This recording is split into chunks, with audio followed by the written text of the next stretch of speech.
Palabra. Hoy continuamos con la serie que hemos venido desarrollando acerca de la expresión los unos a los otros en la Biblia. Hemos hablado de que aparece más de 50 veces en el Nuevo Testamento la expresión unos a otros. Dice que debemos amarnos los unos a los otros, exhortarnos los unos a los otros, soportarnos también los unos a los otros, confesar nuestros pecados los unos a los otros. Y eso habla, hermanos, en últimas, de la vida en comunidad, de la vida que el Señor quiere que nosotros llevemos a la práctica, que nuestro cristianismo no simplemente se quede en algo teórico o en algo informativo, sino que realmente nuestro cristianismo se pueda ver en la práctica, en lo que hacemos en el día a día.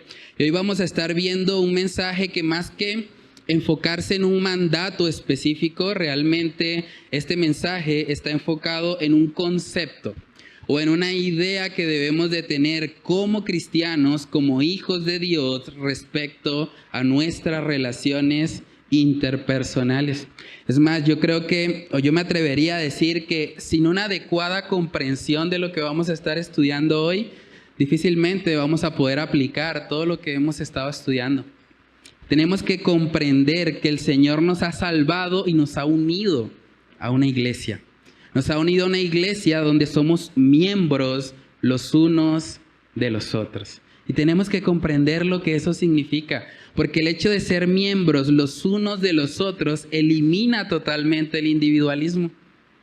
Elimina totalmente la concepción de que yo hago lo que es mi problema o yo me enfoco en lo que son mis problemas y desecho lo de los demás. Lo que la Biblia nos enseña es que como cristianos estamos conectados. Espiritualmente estamos conectados porque somos uno en Cristo. Vamos a mirar Romanos capítulo 12. Romanos capítulo 12, versículos del 3 al 8. Ese es nuestro texto base de hoy. Y comenzamos con oración. Dice ahí en Romanos 12:3, digo pues, por la gracia que me es dada, a cada cual que está entre vosotros, que no tenga más alto concepto de sí que el que debe tener, sino que piense de sí con cordura, conforme a la medida de fe que Dios repartió a cada uno.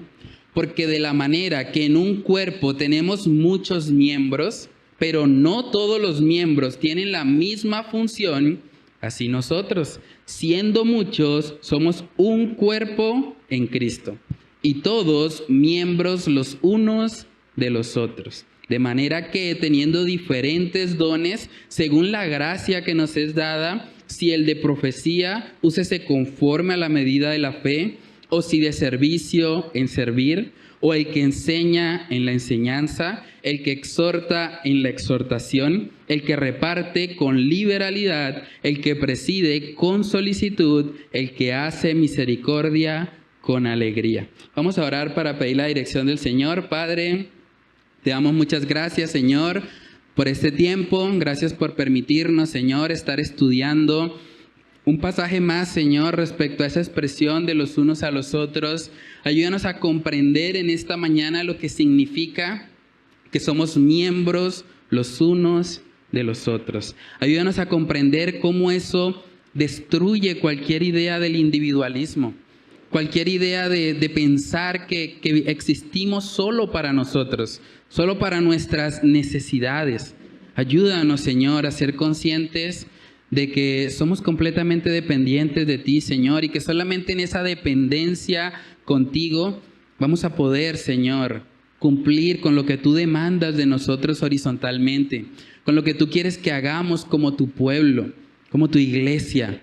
Ayúdanos, Señor, a ser conscientes del llamado que tú nos haces en las Escrituras a vivir como un cuerpo, donde a pesar de que somos muchos y somos distintos, cada uno tiene una personalidad diferente, cada uno tiene intereses y gustos diferentes. A pesar de eso, Señor, estamos unidos en Cristo Jesús. Padre, ayúdanos a ser conscientes de esa verdad y ayúdanos a vivirla. Ayúdanos a que en la Iglesia Bíblica Bautista El Faro, Señor, podamos reflejar el principio bíblico de que somos un cuerpo, de que somos familia y de que somos miembros los unos de los otros. Padre, oramos, Señor, que solo tú seas exaltado por medio de esta predicación. Te lo pedimos, Señor, todo en el nombre de Cristo Jesús. Amén y amén. Muy bien, hermanos. Romanos capítulo 12, como siempre, es importante estudiar el contexto de un pasaje al momento de la interpretación. Es importante conocer cuál es la idea que viene desarrollando el apóstol Pablo. Básicamente el libro de Romanos lo podríamos dividir en los primeros 11 capítulos, donde vemos al autor del libro, el apóstol Pablo, hablando verdades teológicas muy profundas. Él les está recordando a esta iglesia lo que es el evangelio, lo que es la condición caída del ser humano y la necesidad que todos tenemos, tanto judíos como gentiles, de un Salvador. Y en Romanos capítulo 12 podemos ver que ahora el apóstol Pablo empieza a llevar su idea teológica, la está llevando ahora a la práctica. Un predicador dijo que Romanos capítulo 12 era la bisagra entre la teoría, era la bisagra que hay desde la teoría a la aplicación del evangelio. Si nosotros leemos ahí Romanos capítulo 12, los versículos 1 y 2 empiezan con un conector. Es decir, todo lo que viene diciendo Pablo está conectado a lo que él dice aquí. Romanos capítulo 12, verso 1 dice: así que, hermanos, os ruego por las misericordias de Dios que presentéis vuestros cuerpos en sacrificio vivo, santo, agradable a Dios, que es vuestro culto racional. No os conforméis a este siglo, sino transformaos por medio de la renovación de vuestro entendimiento, para que comprobéis cuál sea la buena voluntad de Dios, agradable y perfecta. Todas las verdades de los primeros 11 capítulos no simplemente les fueron dados a estos creyentes para que tuviesen la información correcta respecto al evangelio, o para que pudiesen tener una doctrina muy clara y muy precisa. No, el propósito también de Pablo, con todas las verdades que él les dijo, es que las aplicaran. Ahora, sobre la base de las misericordias de Dios, ellos debían hacer algo, debían responder ante esa verdad teológica. Y la forma en que deberían responder es viviendo como un sacrificio vivo, santo, agradable a Dios, que es vuestro culto racional. Pablo era consciente de que la transformación del cristiano solamente puede ocurrir por medio de la renovación de su entendimiento. Si usted no cambia su manera de pensar, tampoco va a cambiar su manera de vivir. Si usted cree que usted es una persona buena, autosuficiente, capaz en sí misma, usted va a vivir así.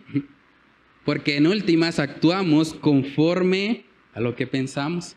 Por eso el apóstol Pablo les está diciendo: no se conformen a este siglo, sino sean transformados, y les dice el medio, por medio de la renovación de vuestro entendimiento, para que comprueben, para que se den cuenta que la voluntad de Dios es mejor que lo que este siglo ofrece. Es mejor que lo que este mundo caído trata de inculcarles. Y en ese contexto es que llegamos a nuestro texto base de hoy.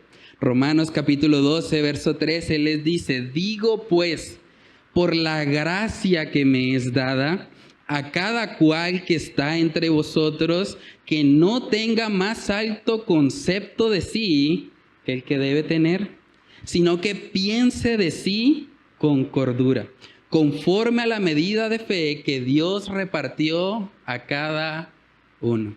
Hermanos, el primer punto que vamos a estar viendo en la mañana de hoy es que el evangelio debe cambiar la manera como pensamos sobre nosotros mismos. El evangelio debe cambiar la manera como usted piensa sobre usted mismo. Es muy importante eso, porque así como pensamos de nosotros, así actuamos. Saben que vivimos en una sociedad donde tristemente la psicología moderna se ha encargado de decirle a las personas que el problema más grande del ser humano es que tiene una baja autoestima.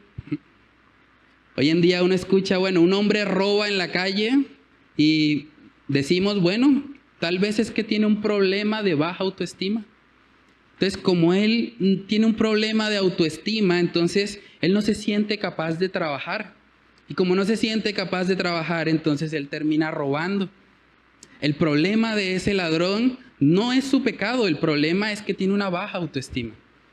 Él necesita trabajar en sí mismo, en creer que él puede.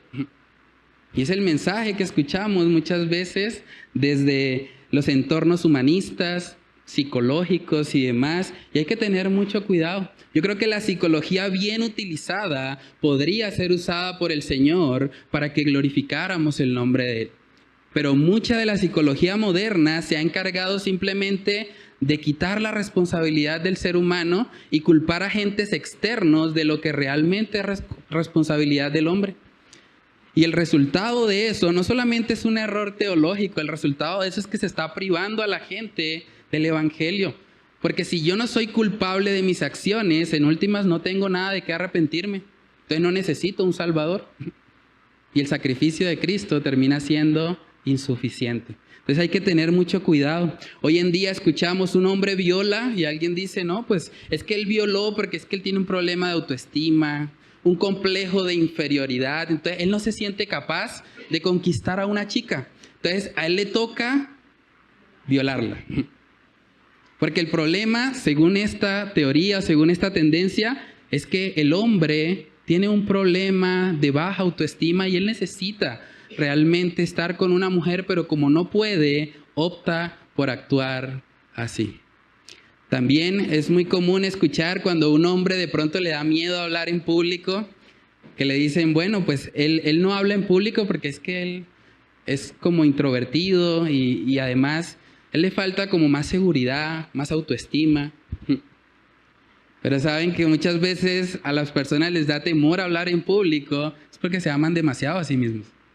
Se aman tanto a sí mismos que tienen temor a cómo va a quedar mi imagen si digo algo indebido, si digo algo que no está del todo correcto. Entonces realmente, hermanos, el problema del ser humano no es la baja autoestima. Incluso cuando una persona decide quitarse la vida, aunque es una situación muy triste, muy dolorosa, que el Señor guarde a cualquiera de los que está aquí escuchando este mensaje, pero cuando alguien decide quitarse la vida, en el fondo no es un problema de baja autoestima. De hecho es lo opuesto. Se ama tanto a sí mismo que dice, no, yo no puedo estar sufriendo. Prefiero morir antes que sufrir. El problema del ser humano no es su baja autoestima. El problema del ser humano es que se ama tanto a sí mismo que ha decidido desechar la ley de Dios. Ha decidido vivir como a él le parece correcto. Y el resultado de eso es lo que vemos hoy en nuestra sociedad. Romanos capítulo 3, vemos que el apóstol Pablo, en el mismo libro que estamos estudiando, nos dice cuál es el problema del ser humano. ¿Cuál es el problema de fondo? Romanos capítulo 3, versículo 9, dice ahí la palabra, ¿qué pues? ¿Somos nosotros mejores que ellos? En ninguna manera. Pues ya hemos acusado a judíos y a gentiles que todos están bajo pecado. Como está escrito, no hay justo ni aun uno. No hay quien entienda, no hay quien busque a Dios. Todos se desviaron, a una se hicieron inútiles. No hay quien haga lo bueno, no hay ni siquiera uno. Sepulcro abierto es su garganta, con su lengua engañan, veneno de áspides hay debajo de sus labios, su boca está llena de maldición y de amargura, sus pies se apresuran para derramar sangre, quebranto y desventura hay en sus caminos y no conocieron camino de paz. No hay temor de Dios delante de sus ojos. Esa es la realidad del ser humano. El ser humano no es una víctima de su baja autoestima. El ser humano es un pecador culpable. El ser humano ha decidido hacer lo que Dios le dijo que no hiciera. Y hermanos, en términos prácticos, eso no es más que orgullo. Dios ha dicho, no mentirás, y el hombre ha mentido. En la práctica es el hombre creyéndose superior a Dios. Es creyendo que él no tiene que hacer lo que el Dios sabio, el creador del universo entero, ha dicho que debemos hacer. El problema principal del ser humano es el pecado.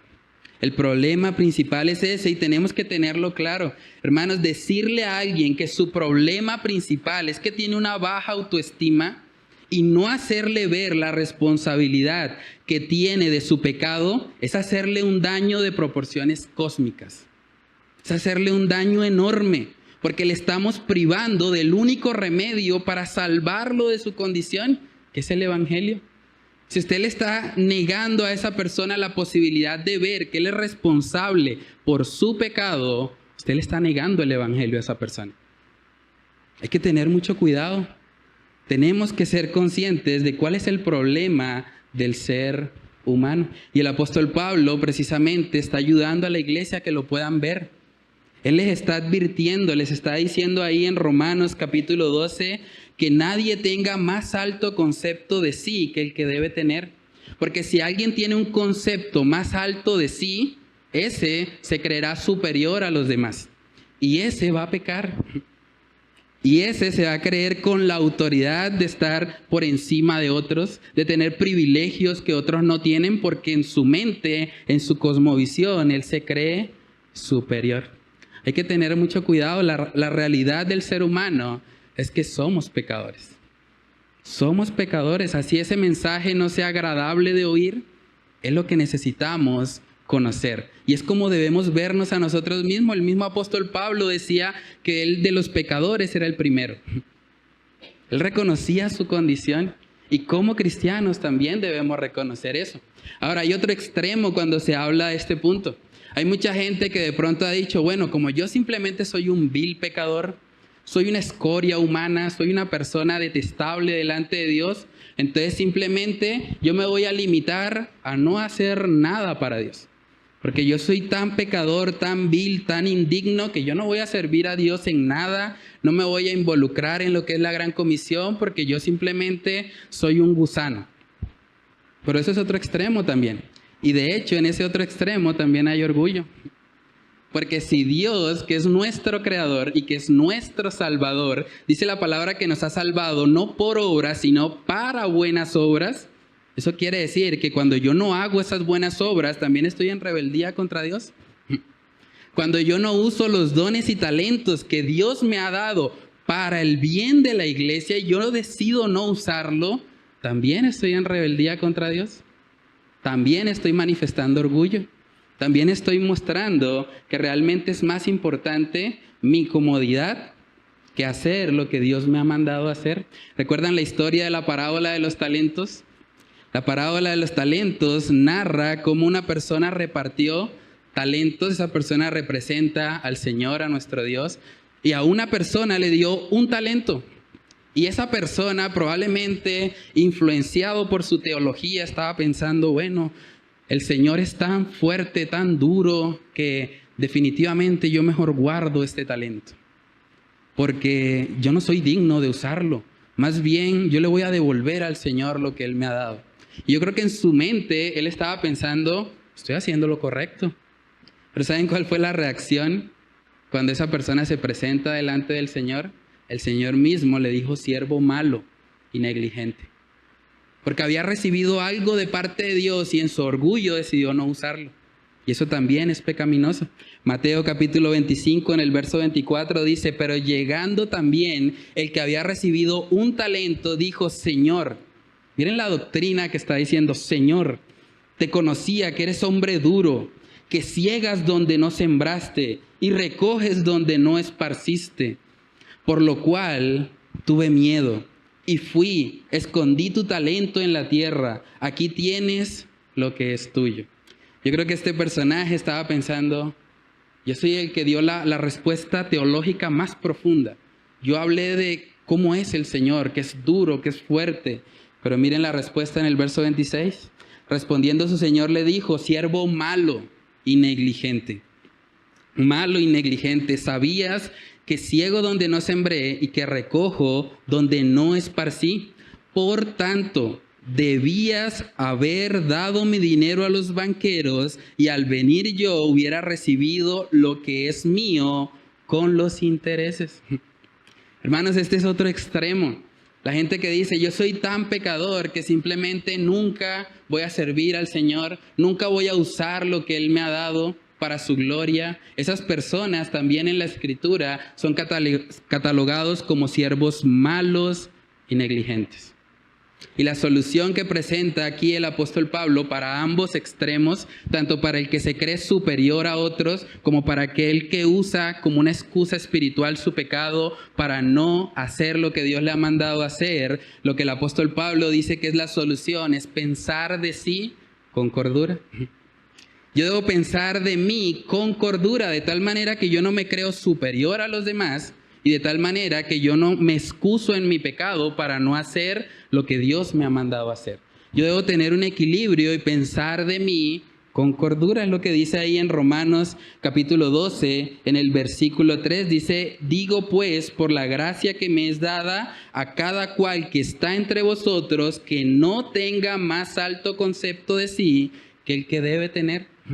El que debe tener. Hay un concepto de nosotros que debemos tener. Dice ahí, sino que piense de sí con cordura, conforme a la medida de fe que Dios repartió a cada uno. Y ahí hay algo interesante, porque en el momento en que Pablo menciona al Señor, dice conforme a la medida de fe que Dios repartió a cada uno. Eso quiere decir que Dios a cada uno de sus hijos les ha hecho receptores de una fe, de una gracia que tenemos que usar y que somos responsables de la administración de ella. Primera de Corintios capítulo 4 en el versículo 7 dice, porque ¿quién te distingue? ¿O qué tienes que no hayas recibido? Y si lo recibiste, ¿por qué te glorías como si no lo hubieras recibido? ¿Pueden ver la contradicción que hay en un cristiano jactancioso? ¿De qué se va a jactar un cristiano? ¿De que es un pecador? ¿Que no ha hecho nada para merecerse el cielo? Si es salvo por gracia. ¿De qué te vas a jactar? Si lo recibiste, ¿por qué te jactas como si no lo hubieses recibido? Hay una contradicción de términos cuando un cristiano se llena de orgullo. Cuando un cristiano cree que los dones que Dios le ha dado son para la autopromoción. Son para su vanagloria, son para que otros lo reconozcan o lo aplaudan. El énfasis de Pablo aquí es mostrarles que aunque sí, es verdad, son viles, son pecadores, no merecen nada, también debemos reconocer y vivir a la luz de que Dios ha repartido su gracia. Nos ha dado fe a nosotros como su pueblo para que ahora nosotros vivamos de cierta manera. Y el mismo apóstol Pablo está ilustrando eso, porque en Romanos 12:3 él empieza diciéndoles a ellos, digo pues por la gracia que me es dada. La gracia que me es dada, el apóstol Pablo está reconociendo que lo que él está diciendo no es porque él se lo merezca tampoco. No es porque él sea superior a los creyentes de Roma, ¿no? Es por gracia también. Él era apóstol, pero era apóstol por la gracia que Dios le había dado. Y es así como debemos vernos a nosotros mismos. La frase conforme a la medida de la fe nos indica que lo que yo pienso de mí mismo debe venir de Dios y no de mí. Debe venir de Dios y no de mí. Hermanos, la tendencia en nuestros corazones es a pensar que merecemos algo. La tendencia en nuestros corazones es creer que tal vez haríamos algo mejor que otros. Y hay personas que llenan su corazón de amargura por eso. Hay personas que están pensando, ¿por qué colocan a alguien allá a dar el devocional y por qué no yo? Yo soy mejor que esa persona. Yo creo que yo lo haría mejor. Es más, si yo fuera el pastor de la iglesia andaría mejor. Y así muchas veces el corazón se llena de orgullo. Y estamos pensando todo el tiempo en que nosotros somos mejores a los demás.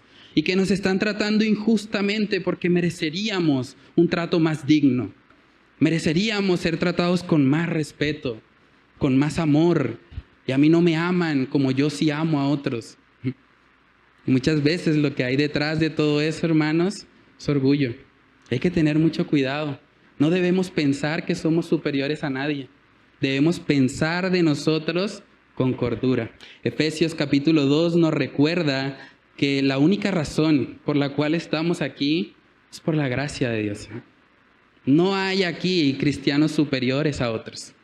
No hay alguien que esté tal vez más cerca a Dios que otro.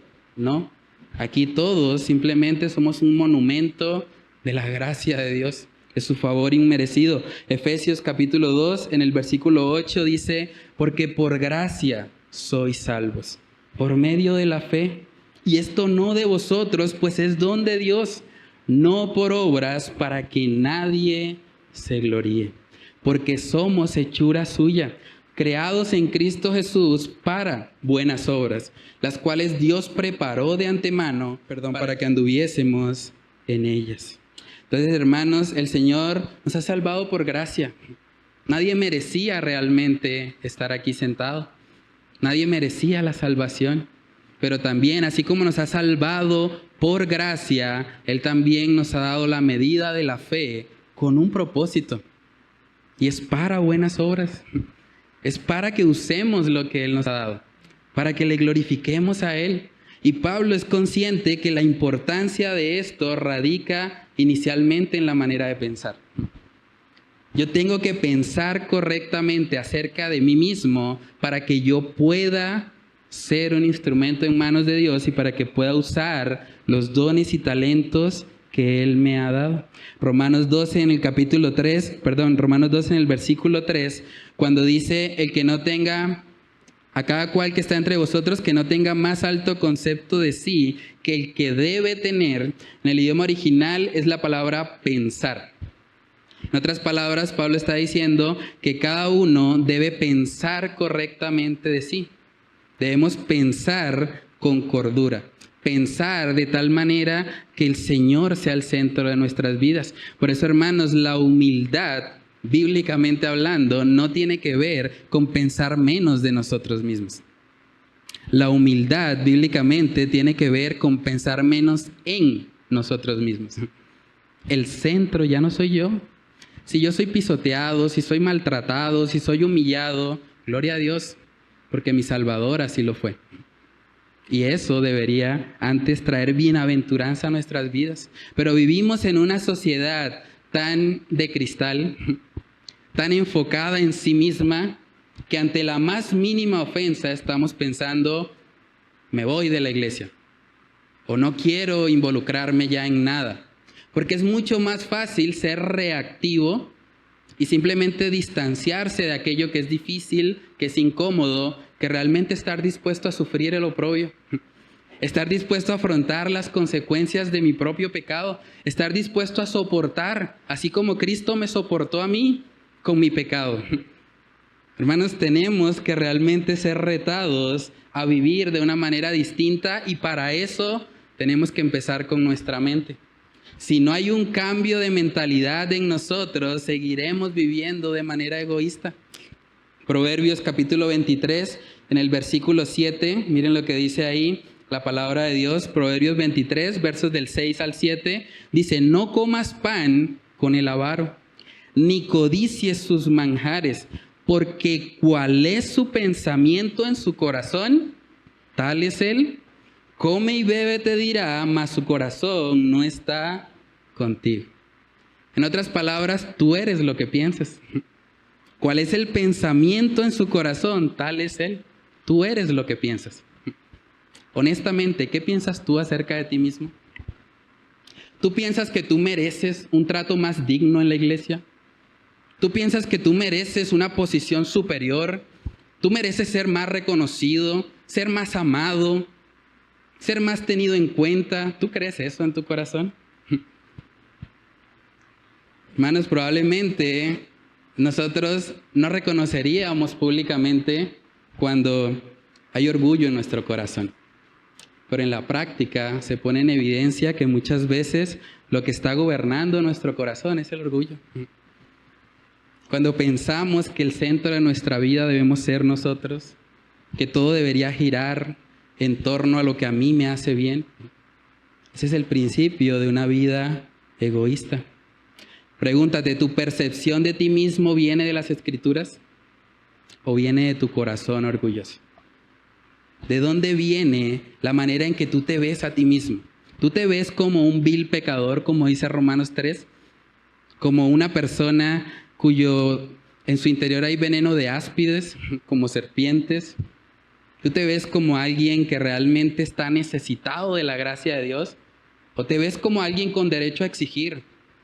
¿Como alguien que debería ser servido? ¿Cómo te ves a ti mismo? Hay gente que me ha dicho, pastor, esa serie sobre los unos a los otros, muy bonita y todo, pero a mí no me han servido. A mí no me han amado. A mí no me han llamado. A mí no me han saludado. Entonces, muy bonito y todo, pero a mí nadie me visita. A mí nadie me saluda con ósculo santo, con amor. A mí nadie me, y el centro, el hombre. Y esas mismas personas, yo les pregunto, bueno, ¿y tú a cuántas personas le has aplicado lo que hemos estudiado? ¿A cuántos has amado? ¿A cuántos has soportado? ¿A cuántos has exhortado en amor? ¿A cuántos has saludado? ¿A cuántos?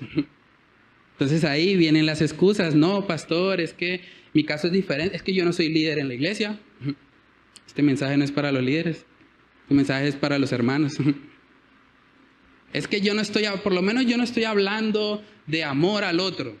Y yo sí, pero eso no te exime de que estás omitiendo tu responsabilidad también. Es tan fácil, hermanos, colocarnos en el lugar de los que deben ser servidos, de los que deben tener el primer lugar. Pero lo difícil es pensar de nosotros con cordura. ¿Saben qué es lo que pasa en la mente de una persona cuando exige todo el tiempo de otros? Lo que está pasando realmente es que esa persona, aunque no lo exprese con sus labios, en su mente, en su pensamiento, ella cree que merece más que el otro. Ella cree que es superior. No lo reconoce porque suena feo, no suena agradable, pero en la práctica se enoja y se llena de amargura cuando tratan a otro mejor. Es porque en su mente está pensando, yo debería estar ahí. Yo debería ser el que está recibiendo un elogio. Yo debería ser el que está siendo mejor tratado en la iglesia. Yo debería ser el que está siendo reconocido. Pero hermanos, tenemos que tener mucho cuidado, porque la Biblia nos advierte, antes del quebrantamiento viene la soberbia. Muchas veces el orgullo es el primer paso para una gran caída. Y el apóstol Pablo lo tenía claro. Saben que en toda la carta el apóstol Pablo les está advirtiendo acerca de eso. En Romanos capítulo 11, cuando él habla acerca de la inclusión de los gentiles dentro del pueblo de Dios, miren lo que dice Romanos 11, 18. Dice ahí, no te jactes. Pueden ver cómo es el mismo principio. No te jactes contra las ramas. Y si te jactas, sabe que no sustentas tú a la raíz, sino la raíz a ti. Pues las ramas, dirás, fueron desgajadas para que yo fuese injertado. Bien, por su incredulidad fueron desgajadas, pero tú por la fe estás en pie. No te ensoberbezcas, sino teme. ¿Pueden ver la advertencia? No te jactes, no te ensoberbezcas, no te creas superior, no seas soberbio, más bien teme.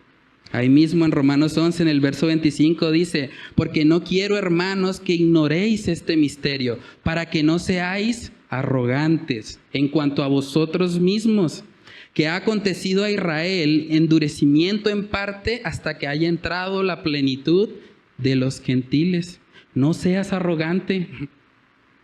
No creas que por haber sido receptor de la gracia de Dios, entonces eres mejor que otros cristianos.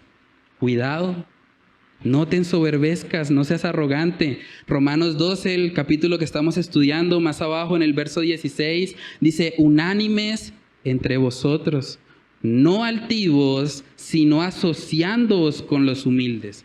No seáis sabios en vuestra propia opinión. Ser sabio en nuestra propia opinión es un síntoma de altivez. Es cuando yo creo que yo puedo solo. Yo no necesito un pastor en mi vida.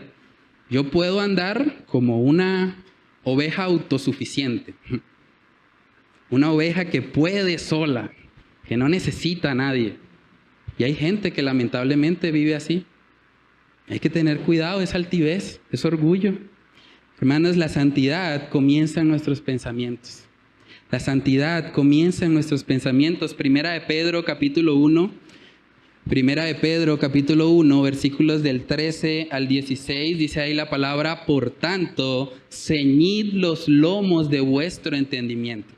Sed sobrios y esperad por completo en la gracia que se os traerá cuando Jesucristo sea manifestado. Como hijos obedientes, no os conforméis a los deseos que antes teníais estando en vuestra ignorancia, sino como aquel que os llamó es santo, sed también vosotros santos en toda vuestra manera de vivir, porque escrito está: sed santos porque yo soy santo. La santidad empieza, según el verso 13, ciñendo los lomos de nuestro entendimiento. Yo tengo que ser consciente que yo no puedo solo.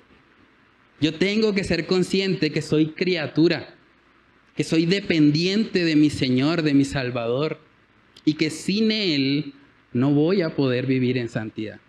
Si eso no ocurre primeramente en nuestra mente, no vamos a poder ver el fruto de lo que estamos estudiando. Hermanos, si realmente queremos que esta serie pueda transformar nuestra vida, pueda transformar nuestra iglesia, nuestra congregación, necesitamos dejar de pensar que somos el centro. Necesitamos dejar de pensar que se trata de mí. Mucha gente se pregunta, bueno, pero ¿qué está haciendo la iglesia por mí? Pero a la luz de esto que estamos estudiando, esa no es la pregunta correcta. La pregunta es: ¿qué estás haciendo tú por la iglesia? ¿Solo criticando a la iglesia?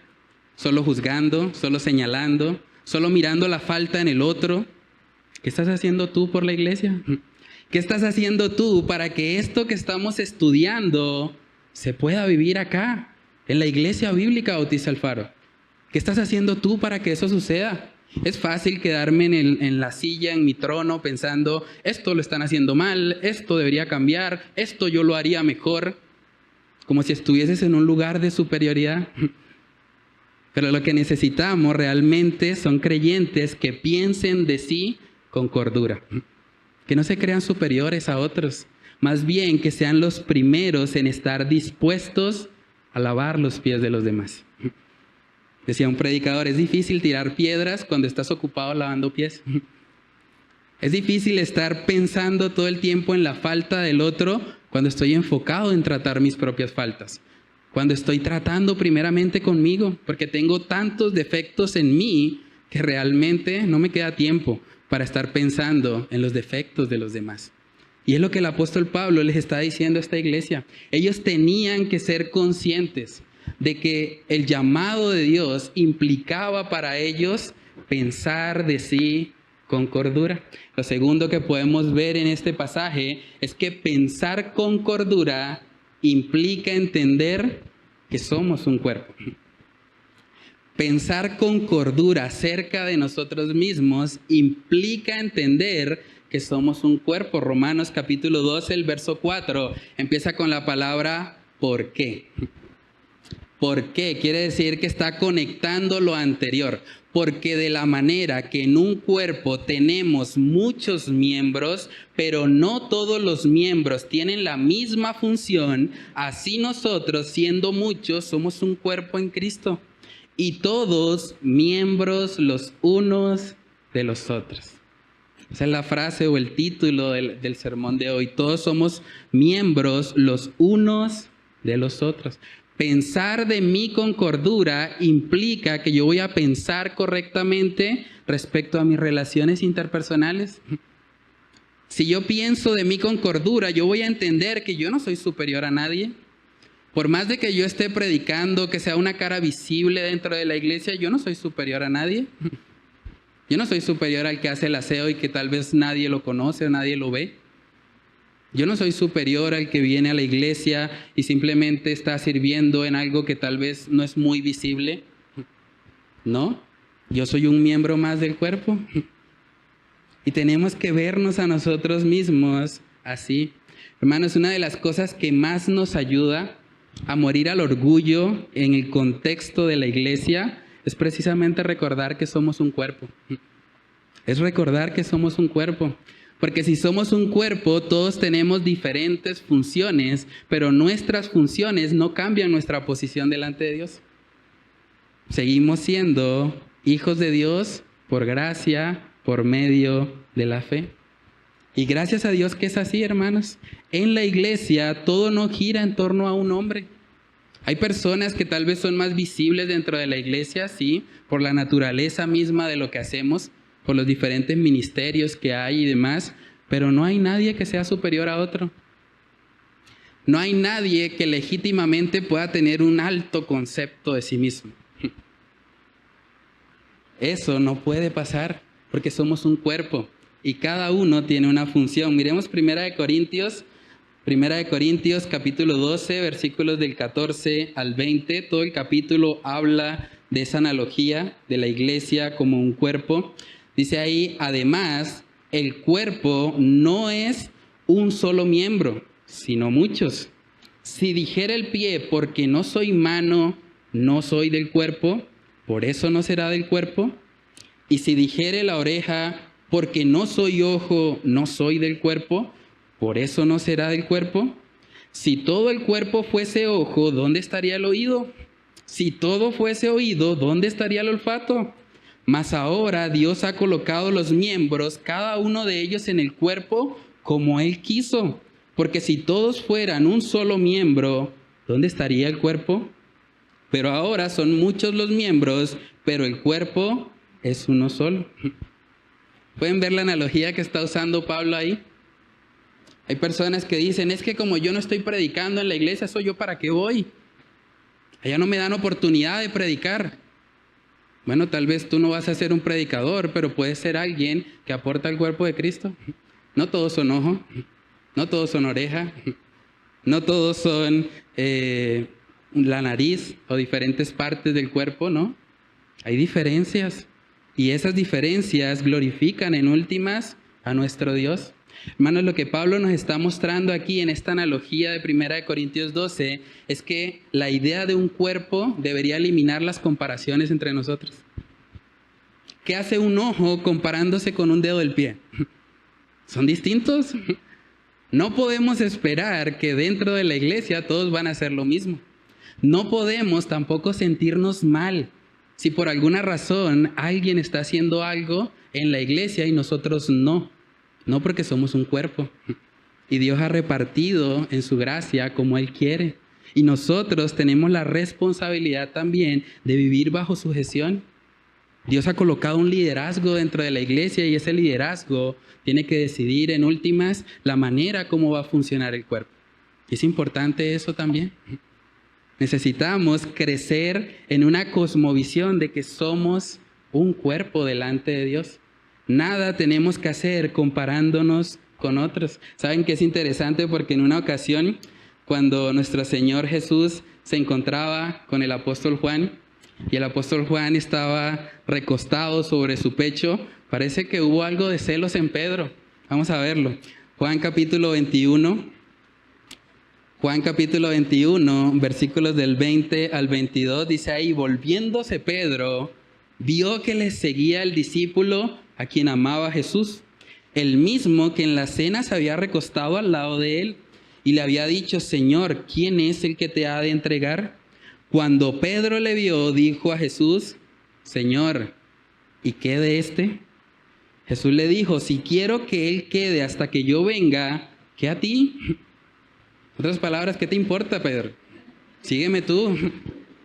¿Qué te importa cómo yo estoy tratando con él? Sígueme tú, enfócate en lo que es tu responsabilidad. Hermanos, y es un principio sencillo, pero muy importante. Hay demasiada gente que está mirando horizontalmente para ver si otros cumplen, y entonces si otros cumplen, yo también. Pero ese no es el enfoque de la palabra de Dios. Un día nosotros tendremos que darle cuentas a Dios. Dios no te va a pedir cuentas a ti por lo que hicieron mal en la iglesia. Dios te va a pedir cuentas a ti por lo que tú hiciste mal, estando en la iglesia o fuera de ella. Esa es nuestra responsabilidad Sígueme tú, haz tu parte, lo que a ti te corresponde hacer. Hermanos, el orgullo y la soberbia quiere llevarnos siempre a ser el centro de atención. Quiere llevarnos a que la iglesia exista para nosotros, a que las relaciones interpersonales giren en lo que nos beneficia a nosotros. Pero realmente lo que el Señor quiere y lo que la Biblia enseña es que nuestras relaciones interpersonales deben apuntar a la gloria de Cristo. Él es la cabeza de la iglesia. Somos miembros los unos de los otros porque estamos conectados a la cabeza que es Cristo Jesús. Y se trata de Él.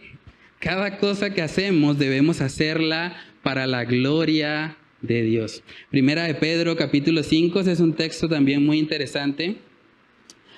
Primera de Pedro, capítulo 5, en el versículo 5, miren lo que dice: igualmente, jóvenes, estad sujetos a los ancianos, y todos sumisos unos a otros, revestidos de humildad, porque Dios resiste a los soberbios y da gracia a los humildes. Voy a hacer un paréntesis acá, los jóvenes o las jovencitas que están acá. Déjame preguntarte, ¿a quién estás sujeto tú? Miren que Pedro está haciendo una distinción ahí. Pedro está diciendo, igualmente, jóvenes. Está hablando específicamente a un grupo de personas. Jóvenes, estad sujetos a los ancianos. ¿Cuál es el anciano que mentorea tu vida, joven? ¿Cuál es la anciana que mentorea tu vida, jovencita? Eso lo necesitamos también dentro de la iglesia. Entender que somos miembros los unos de los otros, que somos un cuerpo, implica que nos necesitamos. El hecho de que usted venga a una reunión de jóvenes el día sábado no lo exime de su responsabilidad con la iglesia local. Su iglesia y su lugar de congregación es el día domingo a las 10:30. Así usted sea un joven, así venga a la reunión de los sábados. Usted necesita también buscar a alguien quien pueda guiar su vida, quien le pueda aconsejar. ¿Cómo tomas decisiones? Saben que en la juventud se toman muchas decisiones importantes. Decisiones como con quién me voy a casar. Decisiones como cómo voy a hacer luz en mi universidad. Cómo voy a mostrar el evangelio. ¿Cuál es el propósito específico que Dios tiene con mi vida? Y esas decisiones no se deberían tomar de manera aislada, porque somos un cuerpo, somos miembros los unos de los otros. Necesitamos esa comunión, necesitamos un anciano o una anciana que habla nuestras vidas, una persona que pueda guiarnos conforme a la palabra de Dios. Y es la responsabilidad de cada joven el poder buscar a esa persona y estar sujeta a ella. Es lo que Pedro está diciendo. Ahora, no solo los jóvenes, porque ahí mismo en 1 de Pedro 5:5 dice, y todos. Y todos, claro, los jóvenes especialmente, pero también todos. Todos sumisos unos a otros. Otra vez es la idea de un cuerpo. Sumisos unos a otros. Yo no hago lo que a mí se me da la gana. Yo tengo un cuerpo al que pertenezco y hablo con ese cuerpo. Hablo con mis hermanos en la fe. Y cuando hay que tomar decisiones importantes, no lo hago solo, porque yo no soy autosuficiente. Yo no puedo solo, yo necesito ser aconsejado porque soy miembro de un cuerpo. Es muy importante crecer en eso, hermanos. En Efesios capítulo 4 se nos dice, Efesios capítulo 4 nos recuerda el propósito por el cual el Señor ha dado precisamente dones a su iglesia. Efesios capítulo 4, versículos del 11 al 12. Efesios 4, verso 11, dice ahí, y Él mismo, hablando del Señor Jesús, constituyó a unos apóstoles, a otros profetas, a otros evangelistas, a otros pastores y maestros, a fin de perfeccionar. Eso quiere decir madurar a los santos para la obra del ministerio, para la edificación del cuerpo de Cristo. Los dones que Dios nos ha dado no son para nosotros, son para la edificación del cuerpo. En últimas, yo no tengo nada de qué jactarme, es Dios el que está haciendo la obra en nosotros, a través de nosotros. El don no fue dado, en cierto sentido, para mí. El don fue dado para la iglesia. Dios quiere bendecir a su iglesia a través de mí. Y es importante comprender eso para que cuando servimos al Señor no lo hagamos con jactancia, no lo hagamos con orgullo. No lo hagamos con vanagloria en nuestro corazón. Entonces, pregúntate a manera de reflexión en este segundo punto. ¿Tú eres consciente de que como cristiano eres parte de algo más grande que tú? Si tú eres cristiano, si tú has nacido de nuevo, tú eres parte del cuerpo de Cristo. ¿Tú eres consciente de eso? ¿Tú sabes lo que eso significa? Ser parte del cuerpo de Cristo quiere decir que tú tienes un lugar, tienes algo importante que aportar dentro de la iglesia. Porque eres parte del cuerpo. Dice en 1 Corintios 12 que aún los miembros que tal vez son considerados por nosotros como vergonzosos terminan siendo los más importantes. Son importantes, todos son importantes dentro de la iglesia. Pregúntate también, ¿tú estás viviendo conectado con tus hermanos en Cristo? ¿O estás viviendo aislado? Mucho más fácil vivir así. Mucha gente vive aislada voluntariamente porque no quiere que otros se enteren de lo que está pasando realmente en su vida. Y muchas veces cuando las personas se aíslan de la iglesia, generalmente es el comienzo de una vida de pecado, de una vida donde están distanciados del Señor, porque poco a poco se empiezan a argumentar, empiezan a llenarse de mentiras, Satanás mismo empieza a sembrar cizaña en su mente, en su corazón. Y muchas veces, en vez de buscar solución a los problemas que puedan haber dentro de la iglesia, esas mismas personas empiezan a murmurar, empiezan a buscar la división, empiezan a sembrar un comentario, una murmuración, un chisme, y luego terminan totalmente apartadas de la iglesia. Eso es lamentable, pero eso ha pasado incluso acá dentro de la congregación. Personas que poco a poco se dejan usar por Satanás para ser instrumentos de división y no de edificación. Pero entender que somos un cuerpo donde todos debemos edificarnos los unos a los otros, debe cuidar a la iglesia precisamente de este tipo de personas. Pregúntate también, ¿tú estás tratando de suplir las necesidades de otros con buena actitud? ¿O simplemente estás enfocado en ti, en lo que te afecta a ti, en lo que concierne a tus necesidades? Y no te importa lo que pase con los demás, no es problema de ellos. ¿Cuál es tu actitud? ¿Tienes actitud de un cuerpo o tienes actitud de alguien que anda solo, como un llanero solitario? ¿Cuál es tu actitud? Pregúntate también, hay personas que tal vez han perdido la membresía de la iglesia. Tal vez por pecado, tal vez porque te has ido de viaje o te has apartado por diferentes razones. ¿Qué estás haciendo tú para poder unirte nuevamente a tu congregación? ¿Qué estás haciendo tú para realmente ser un miembro activo, un miembro funcional, un miembro que utiliza los dones que Dios te ha repartido para que tú seas instrumento de bendición para otros? ¿Qué estás haciendo? Es importante entender, hermanos, que como cristianos no debemos vivir vidas aisladas. Nos necesitamos. Espiritualmente estamos más pegados que un chicle. Espiritualmente estamos unidos a Cristo y eso nos hace familia. Y eso quiere decir que cuando mi hermano se duele, yo debería dolerme con él. Cuando mi hermano se goza, yo debería gozarme con él, como si yo mismo fuese el que estuviese ahí. Como decía nuestro hermano Ricardo al principio, lo que yo quiero que me hagan a mí, eso es lo primero que debo hacer en otros. De eso se trata la idea de un cuerpo. Se trata de estar conectados entre sí y eso mata totalmente, hermanos, el individualismo. Lo mata totalmente. Porque no tiene sentido que yo viva aislado si soy miembro de un cuerpo. ¿Se imaginan cómo sería un dedo solo? Incluso, ¿cómo sería la cabeza? Que tal vez es el miembro más visible del cuerpo. Una cabeza sola no es funcional. No sirve para nada. ¿Cómo sería vivir con una vida donde solo un miembro de nuestro cuerpo está andando por ahí? Eso realmente es contrario a lo que la palabra de Dios nos enseña. Por eso necesitamos crecer en un sentido de comunidad, en un sentido de hermandad los unos con los otros. Lo tercero que podemos ver en nuestro texto base de Romanos 12 es que el Evangelio transforma la manera como usamos nuestros dones. el Evangelio transforma la manera como usamos nuestros dones. Romanos capítulo 12, en el versículo 6, sigue conectando la misma idea el apóstol Pablo. Él dice ahora, de manera que, teniendo diferentes dones, según la gracia que nos es dada, no porque seamos merecedores, sino por gracia, según la gracia que nos es dada, si el de profecía, dice, úsese conforme a la medida de la fe. El don de profecía en ese contexto estaba relacionado precisamente con predicar la palabra de Dios. Ellos no tenían el canon totalmente cerrado y el don de profecía debía usarse conforme a la medida de la fe.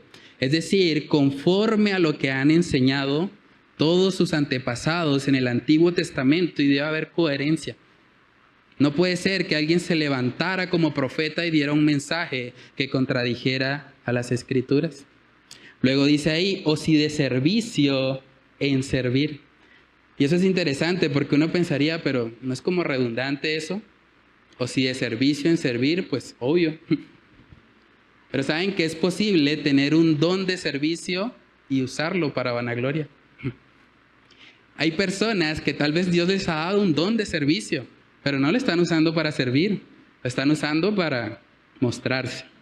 No, es que he visitado tantos hermanos, es que esta semana estuve tan ocupado porque estuve atendiendo muchos casos en la iglesia. Muchas veces el orgullo puede estar ahí presente. Claro, hay un don de parte de Dios, pero no está utilizado para servir desinteresadamente, sino más bien para ser reconocido, para obtener algo a cambio. Y eso es contrario al amor. También dice ahí, o si de servicio en servir, o el que enseña en la enseñanza. Y ese don de enseñanza no está limitado solamente a lo que se hace en el púlpito. Cada cristiano, cada esposo debería enseñar. ¿Cómo van los cristianos o los esposos cristianos a amar a sus esposas como Cristo amó a la iglesia? ¿O cómo van a alabarlas con la palabra si no enseñan? Claro, hay diferentes grados tal vez de enseñanza. Hay algunos que de pronto se preparan para enseñar en público y demás. Pero todo cristiano de una u otra manera debe enseñar. Mateo 28, por tanto, id y haced discípulos a todas las naciones, enseñándoles, cada cristiano, enseñándoles que guarden todas las cosas que os he mandado. El que ha recibido este don de la enseñanza debe enseñar, debe ocuparse en lo que Dios le ha dado. Dice, el que exhorta en la exhortación. Y es interesante porque esa palabra exhorta es la misma palabra que se utiliza para hablar del Espíritu Santo. Es el paracletos. Es estar al lado de alguien. El que exhorta no es el que va regañando a todo el mundo. El que exhorta es el que más anima. El que exhorta es el que le dice al hermano, hermano, yo sé que tal vez te has equivocado, tal vez has fallado en algo, pero Dios puede usarte. Dios puede levantarte. Claro, hay que asumir consecuencias, pero Dios puede hacer algo en ti. Dios no ha terminado contigo. El que exhorta es aquel que anima a otros. Y el que exhorta debe enfocarse en la exhortación. Dice, el que reparte con liberalidad. Y ese también es muy interesante porque el que reparte habla de alguien generoso. Pero saben, a veces es difícil ser generoso. A veces la persona que reparte, que Dios le ha dado esa capacidad de ser generoso, no solo en términos de dinero, también en términos de tiempo, en términos de sus dones, los talentos que Dios le ha dado, a veces se cansa. A veces esa persona que es la que está más dispuesta a dar, llega a un momento donde se desanima también. Y por eso el apóstol Pablo está diciendo, bueno, el que reparte con liberalidad. Debes hacerlo con generosidad. No lo hagas simplemente por cumplir o por quedar bien. Hazlo realmente con un corazón generoso. El que preside también con solicitud. A veces la gente piensa, no, es que los líderes siempre están bien. Los líderes nunca se desaniman. Pero el que preside habla de liderazgo. Y dice, hay que hacerlo con solicitud. Porque los líderes también nos cansamos. Los líderes a veces tampoco queremos venir a la iglesia. Los líderes a veces estamos desanimados también. A veces estamos tristes. A veces estamos frustrados. A veces sentimos que estamos dando mucho y que realmente no recibimos nada a cambio. Eso pasa en el corazón del que preside también. Por eso el apóstol Pablo dice, el que preside con solicitud. El que preside debe ser disciplinado. Debe ser disciplinado porque se requiere que haga su servicio correctamente para el Señor. Dice también el que hace misericordia con alegría. El que hace misericordia, aquel que tiene la capacidad de colocarse en el lugar del otro. El que hace misericordia es aquel que puede bendecir a otro que no lo merece, que puede tender una mano amiga. Y a veces también el que hace misericordia se frustra. A veces está triste. A veces el que hace misericordia está pensando, ¿vale la pena seguir haciendo esto? ¿Vale la pena seguir siendo misericordiosos cuando realmente no veo tal vez el fruto de esa misericordia? Y por eso el apóstol Pablo dice, bueno, el que hace misericordia, hágalo con alegría.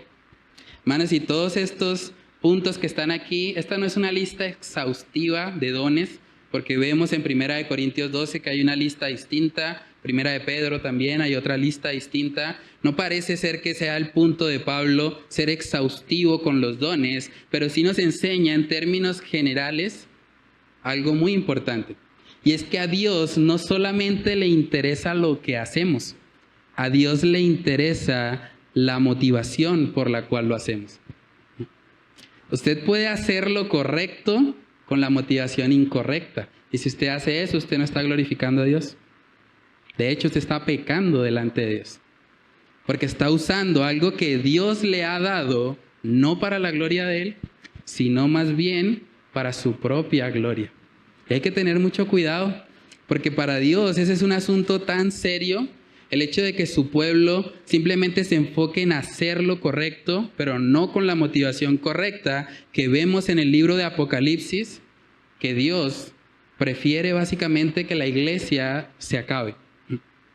Había una iglesia en Apocalipsis capítulo 2, la iglesia de Éfeso, que estaba haciendo muchas cosas correctas, pero la motivación por la cual lo estaba haciendo no era correcta. Y el Señor da unas palabras muy fuertes a ellos. Él no los aplaudió diciendo, muy bien, tienen un detallito que corregir y ya. Él les advirtió, si ustedes siguen así, les voy a quitar el candelero. Les voy a quitar el derecho a ser iglesia. No me interesa una iglesia que hace lo correcto con la motivación incorrecta. Prefiero quitarles el candelero. Así de serio es para Dios. Apocalipsis capítulo 2, versículos del 2 al 5 dice, yo conozco tus obras y tu arduo trabajo y paciencia, y que no puedes soportar a los malos, y has probado a los que se dicen ser apóstoles y no lo son, y los has hallado mentirosos, y has sufrido, y has tenido paciencia, y has trabajado arduamente por amor de mi nombre, y no has desmayado. Verso 4, pero tengo contra ti, que has dejado tu primer amor. Recuerda, por tanto, de dónde has caído y arrepiéntete, y haz las primeras obras, pues si no, vendré pronto a ti, y quitaré tu candelero de su lugar, si no te hubieses arrepentido. Si no te hubieres arrepentido. Imagínense la seriedad de este asunto. Hermanos, los días miércoles hemos iniciado una serie, ya llevamos 3 lecciones acerca del nivel de ser. Y el nivel de ser es fundamental. Porque Dios no va a ser agradado simplemente porque hacemos misiones urbanas. Dios no va a ser agradado simplemente porque los lunes tenemos reunión de hombres, porque en los miércoles hay servicio de oración, porque los sábados es la reunión de jóvenes. Eso está bien, pero eso no es lo único. Si la motivación por la cual hacemos lo que hacemos no es la gloria de Dios, el Señor tiene todo el derecho de quitarnos el candelero. Necesitamos ser conscientes, hermanos. Amar al Señor, vivir en santidad, debe empezar desde adentro. Debe empezar con un cambio de mentalidad. Debe empezar dejando de pensar qué pueden hacer otros por mí. Olvídate de eso. ¿Qué importa si nadie hace nada por ti? Piensa más bien qué puedes hacer tú por otros. ¿Qué puedes hacer tú por la iglesia? Por esta iglesia. ¿Qué puedes hacer tú por la iglesia bíblica Bautista El Faro? ¿Qué puedes hacer tú por la persona que está sentada a tu lado? ¿Qué puedes hacer tú para bendecir a otros? Si dejamos de pensar en lo que otros deberían hacer para nosotros y nos enfocamos en lo que nosotros podemos hacer por otros, probablemente vamos a ver una iglesia transformada. Incluso vamos a ver una ciudad transformada. Vamos a ver hogares transformados. Vamos a ver familias que estén realmente reflejando el carácter de Jesús. Tal vez viendo esta lista usted se podría preguntar, bueno, ¿y yo cómo sé cuál es mi don? ¿Yo cómo sé cuál de esas cosas que menciona ahí Pablo es lo que yo debería hacer? Y bueno, hay básicamente dos cosas que debes tener en cuenta. Primero, el deseo interno. Dios coloca en el corazón de cada creyente el deseo de poder involucrarse, de poder servir. Esa es la palabra que Él pone, el querer como el hacer según su buena voluntad. Y segundo, la iglesia. La iglesia. Hay personas que Dios ha puesto a tu lado, que están observando tu vida y que te pueden decir, hermana, yo creo que tú serías bueno en esto. Yo creo que tú eres buena en un ministerio de misericordia. O un hermano, tal vez tú puedes ser bueno para presidir. Tú puedes ser bueno para hacer algún ministerio dentro de la congregación. Pero es importante que tengamos claro que no solamente se trata de lo que hacemos, sino de la motivación de por qué hacemos lo que hacemos. Y es importante, yo creo que dentro de la iglesia se deberían explorar los dones. Hay personas que tal vez van a iniciar en un ministerio y terminarán en otro, porque se darán cuenta, por la misma interacción con otros, que tal vez Dios les está guiando más bien a servir en alguna otra área. Pero lo importante es involucrarse. No quedarnos de brazos cruzados, no estar pensando, bueno, hasta que el pastor no me diga que yo haga algo, no lo voy a hacer. No. Más bien podemos ser propositivos y podemos buscar la manera de involucrarnos, de utilizar los dones que Él nos ha dado. Adelantándome un poco a los anuncios del próximo sábado, tenemos el compartir de servidores como iglesia. El compartir de servidores es una reunión que hacemos cada 2 meses con el propósito de poder hablar de lo que estamos haciendo como iglesia. Y ahí se requiere la presencia del cuerpo de Cristo. Ahí es donde se debe hacer evidente que todos estamos en un mismo sentir y que estamos buscando la gloria de Dios, que realmente anhelamos servirle, no de cualquier manera, con la motivación correcta, buscando la gloria de Él. Hermanos, dice en Juan capítulo 12, y ya con esto termino. Juan capítulo 12, versículos del 24 al 25, ese es un texto muy impactante. Dice ahí, de cierto os digo, que si el grano de trigo no cae en la tierra y muere, queda solo. Pero si muere, lleva mucho fruto. El que ama su vida, la perderá. Y el que aborrece su vida en este mundo, para vida eterna, la guardará. La aplicación principal tiene que ver con Jesús. Jesús murió en la cruz y luego se levantó al tercer día de los muertos y dio mucho fruto. Pero también tiene una aplicación para el creyente. Por eso dice que el que ama su vida la perderá. La única forma de que tú puedas vivir de la manera que hemos estado hablando en la mañana de hoy es que tú mueras. El mensaje para ti hoy es muere, muere. Muere a tu orgullo, muere a ti mismo. Muere a pensar que tú eres más importante que otros. Muere a pensar que la iglesia debería servirte a ti. Y más bien empieza a dar fruto. Empieza a ver cómo tú sirves a otros. Empieza a ver cómo tú puedes amar a los demás, aunque no seas amado a cambio. Cómo tú puedes ejercer misericordia con alegría. Cómo tú puedes poner los dones y talentos que Dios te ha dado al servicio de Él, aunque no sea formalmente en un ministerio dentro de la iglesia, aunque sea simplemente en tus relaciones interpersonales. Empieza a vivir para los demás, pero para eso tienes que morir. Tienes que morir a tu orgullo. Tienes que morir a vivir enfocado en lo que solo te afecta a ti. Hermanos, y la única manera es poner la mirada en Jesús. Solamente mirando aquel grano de trigo que murió en la cruz del Calvario y que dio fruto de salvación, solamente mirándole a Él, tú vas a poder imitarlo. Solamente con el ejemplo de Cristo vas a poder morir a tu autosuficiencia, a tu soberbia, a tu orgullo, a creer que tú eres el que siempre tiene la razón, a creer que tus planes son mejores que los de Dios, solamente mirando a Jesús, solamente mirando a ese grano de trigo que murió en la cruz del Calvario para poder darte salvación.